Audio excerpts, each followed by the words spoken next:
प्रकार से आप लोग सुने, बैसाख पूर्णिमा के दिन तथागत बुद्ध का जन्म हुआ। बैसाख पूर्णिमा के दिन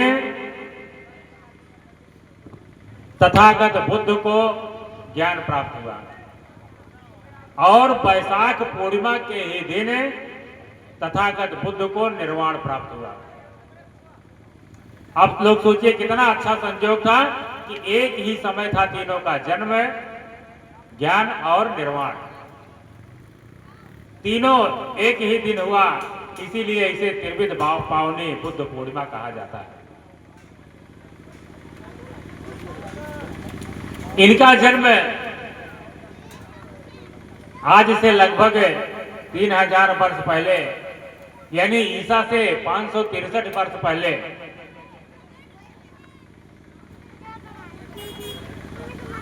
नेपाल के लुम्बिनी नामक स्थान पर साल वृक्ष के नीचे हुआ था। इनकी राजधानी, इनका घर जो था, हमारे बहुत से धम्म बंधु गए होंगे कपिलवस्तु, इनके राजधानी को देखे होंगे, खंडहर हो गया है सब। ये तो अब सरकार ने उसको राष्ट्रीय संपत्ति घोषित करके चारों तरफ से बाउंड्री करवा दिया। हम लोग आज के 15 साल पहले जब गए थे तो सारा का सारा खंडहर था, इधर उधर बिखरा हुआ था। चीनी यात्री होनसांग जब आया था तो उसने देखा कि यह बुद्ध का जन्म स्थान है, तो ईंटें बिखरी हुई थी, ईंटों को उठवा करके फिर रखवा दिया।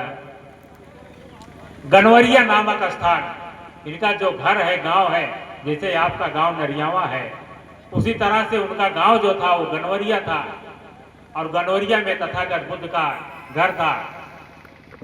क्योंकि इनकी माता का पीहर नेपाल में पड़ता है, देवदाह एक स्थान है, वहां पड़ता है। और एक परंपरा चली आ रही है समाज में अभी भी कि किसी भी हमारे समाज की महिलाओं को जब पहली बार प्रसव होता है, बच्चा पैदा होता है, तो सोचती है कि मैं अपने पीहर में ही बच्चे को जन्म दूं, क्योंकि उस दुख को पीहर वाले ज्यादा समझते हैं। इसलिए जब प्रसव का समय आया, महामाया जो उनकी माता थी, जब प्रसव का समय आया तो उन्होंने इच्छा जाहिर की कि मैं अपने पीहर जाऊंगी और वहां इस बच्चे को जन्म दूंगी। राजा का आदेश हुआ, दासियां, नौकर, सारे लोग चल दिए, रथ से जा रहे थे। लुम्बिनी वन में पहुंचे हुए थे, बियाबान जंगल, और वहां प्रसव पीड़ा इनको शुरू हो गई। रथ से उतर करके एक साल का वृक्ष था, अभी साल का वृक्ष है, अब कैसे था तथाकथित क्या है कैसे है, लेकिन हम लोगों ने उसको देखा। अब तो उसके वहां मंदिर बन गया, लेकिन जब हम लोग गए थे देखने के लिए तो वहां मंदिर नहीं था, सिर्फ कोई खूंटा था उसका, उसके ऊपर मंदिर बन गया बढ़िया से। साल वृक्ष के नीचे उतरी, पहुंची और उनको इतना प्रसव पीड़ा हुआ कि वो बैठ भी नहीं सकी और साल के वृक्ष के डाल को पकड़ के खड़ी रही और वहीं पर तथागत बुद्ध का जन्म हुआ।